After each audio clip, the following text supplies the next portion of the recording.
have an important Excel file you want to protect, this video will show you how to password protect a file in Microsoft Excel. Click File. Click Info. Click Protect Workbook. A drop-down menu will open.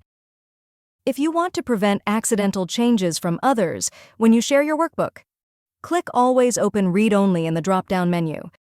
You'll see an icon of a pencil and cancel symbol underneath Protect Workbook. Click Encrypt with Password. A pop-up box will open. Enter a password and click OK. Re-enter the password and click OK. Be sure to use a password you can remember. You should now see a lock and key icon underneath Protect Workbook. If you found this video helpful, kindly like and subscribe.